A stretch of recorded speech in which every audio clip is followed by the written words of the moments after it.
This is round 3 of the daily draft. We have a 2-drop in our hand. This is unprecedented and, if I might say so myself, absolutely ridiculous. But it looks like our curve is pretty well set up for us. Turn 2, turn 3, turn 4, flip it, turn 5. And our opponent plays the ever impressive turn 2 Evolving Wilds. So, he's black-red, so he might have gotten the Rakshasa Gravecaller that we passed.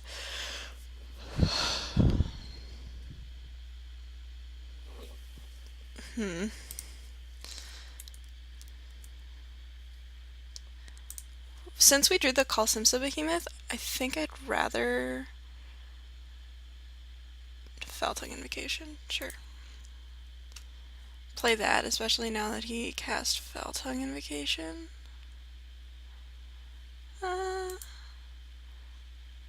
No, this allows us to hit our curve a little bit better. And we want him to use his removal on the Interceptor as opposed to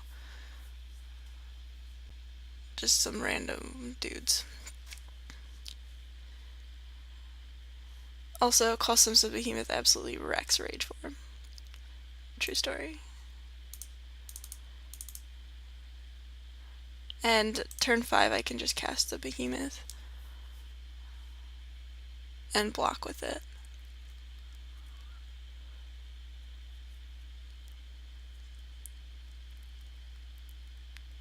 Oh shit. It's kind of disgusting.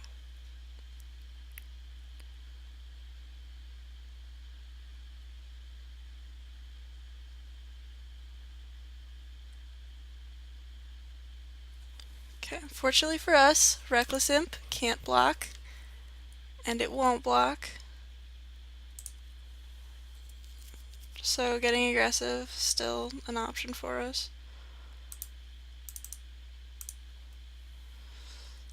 Drawing Twin Bolt would be a nice thing to do.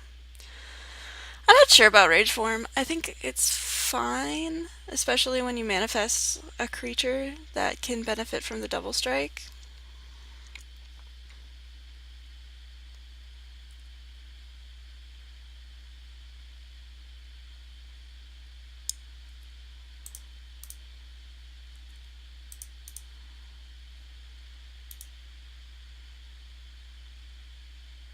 But what you got?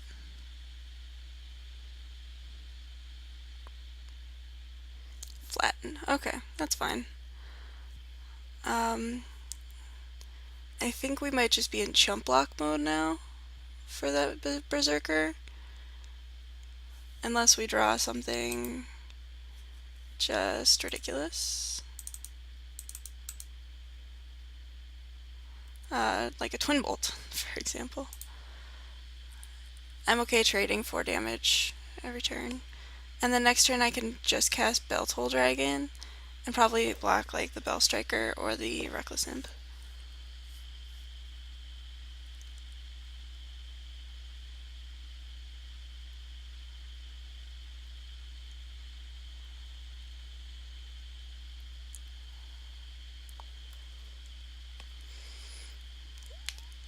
It's worth mentioning that our opponent is 2 turns away from dead. So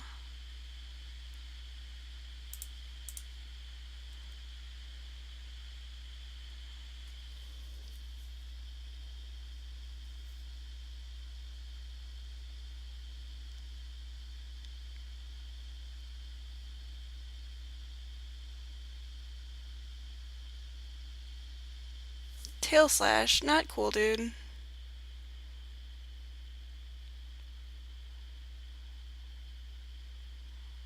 Yuck, Soul Flare too.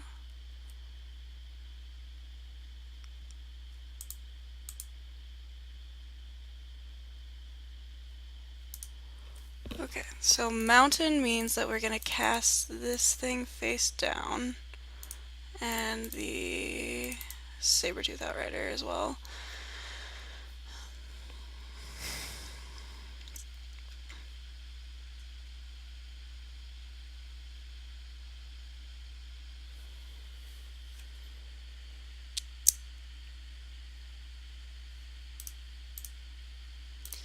here. I don't think I want to trade with the Bell Striker because then I'm just dead to the Imp. Oh, but yeah, never mind. I think I have to do that.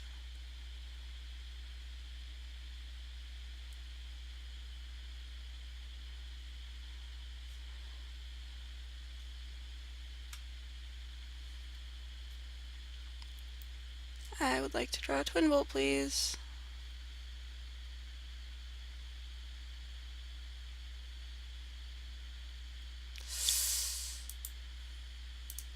Not dead yet.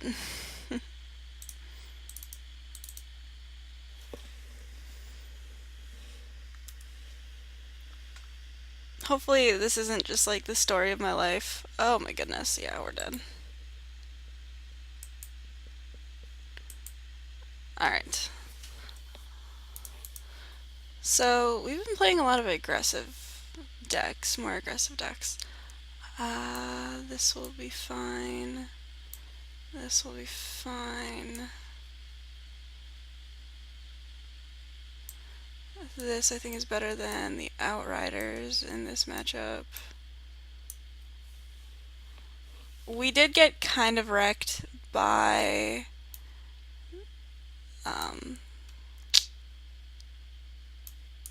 too slow.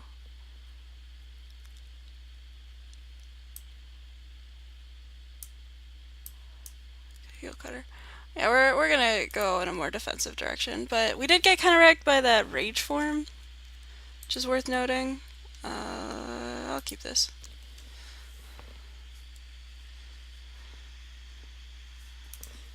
We have stuff to do with our mana. I'm pretty content. Drew the Twin Bolt. Sweet.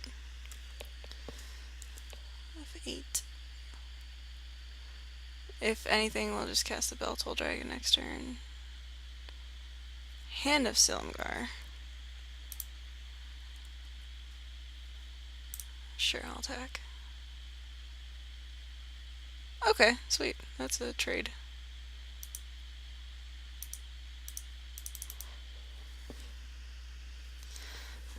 We run the risk of getting like defeated, or you know, him casting a Lesha and us drawing a. Okay, that's icky.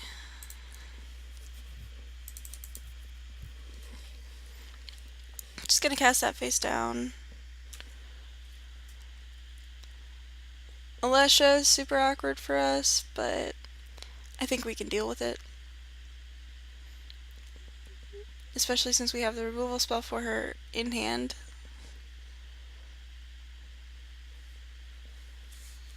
I'll take 5.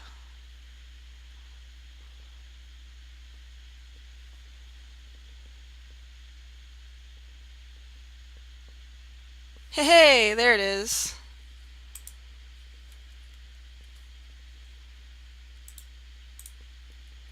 Also, Kolaghan Aspirant is pretty good against Hand of Silumgar, and also Flyers.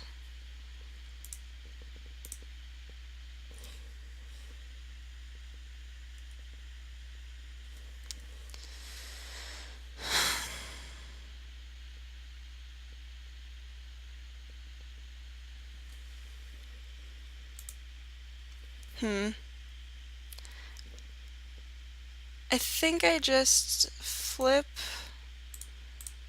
the Interceptor, attack with that,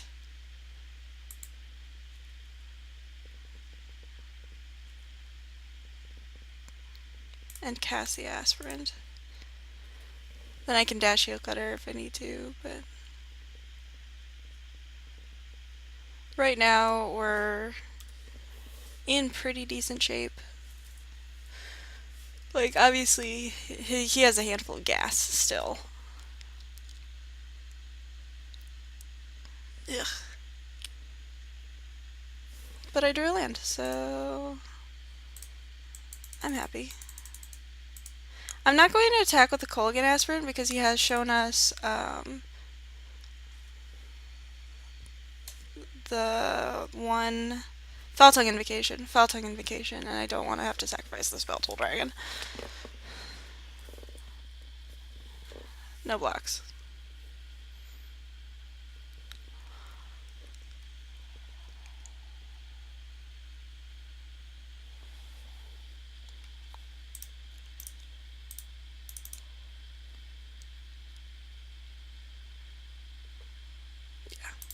I could have played Jeskai Sage first, but anyway, yeah, I liked that build much better, so we're just gonna run it back.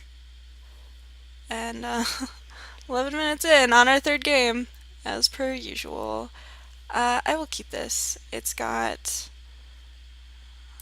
removal in the form of Encase in Ice. It's got things to do. And it's got the Call Behemoth, which is pretty good.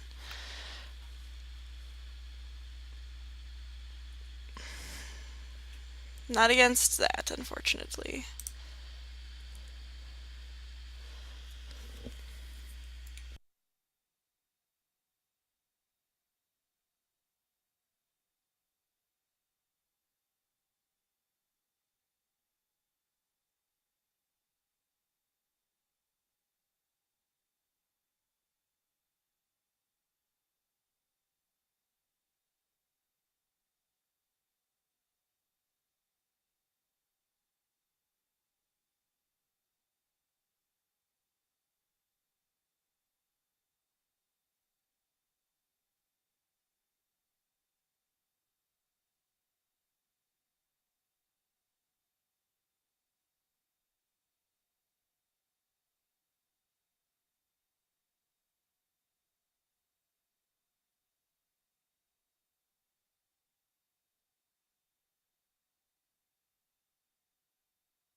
Oh, elusive Spellfist. Prompt as per usual. We're just gonna play this face down.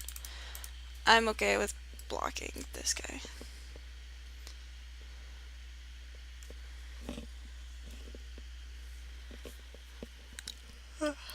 Excuse me.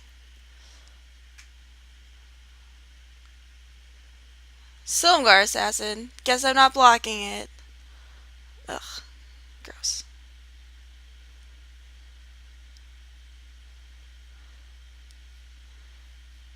Says that creatures with power greater than Silumgar's Assassin can't block it. Okay.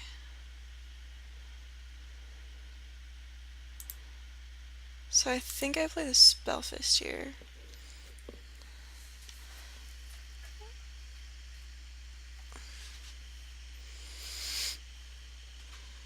Plan on blocking the Hand of Silumgar.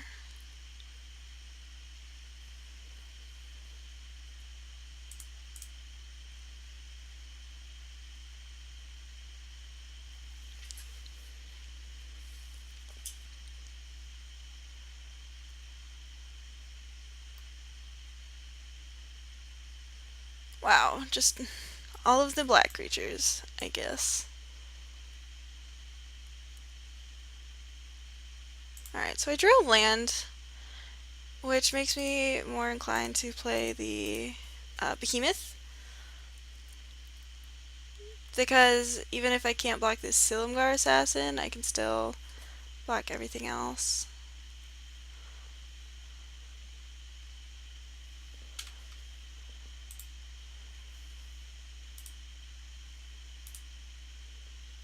We're gonna collateral damage the Silumgar Assassin rather than sacrifice it to the Foul Tongue Invocation.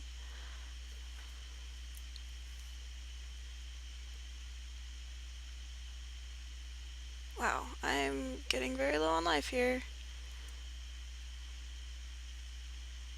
Alright, so here I'm gonna play the Ojutai Interceptor.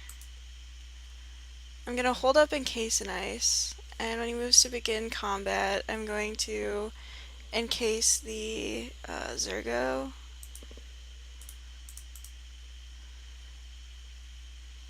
You know, finally something I can hit with that card. I'll block.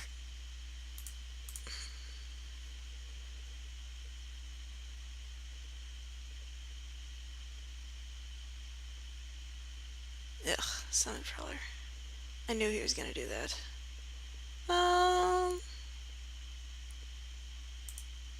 Let's see what we hit off this one. A mountain. Okay, good call. That's just what I was gonna say. Get a mountain.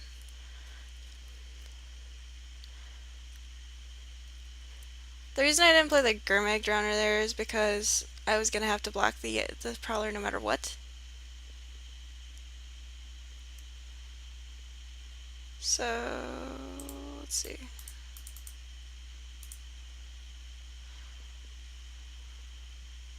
Played or outs. What else do I have? I don't know. But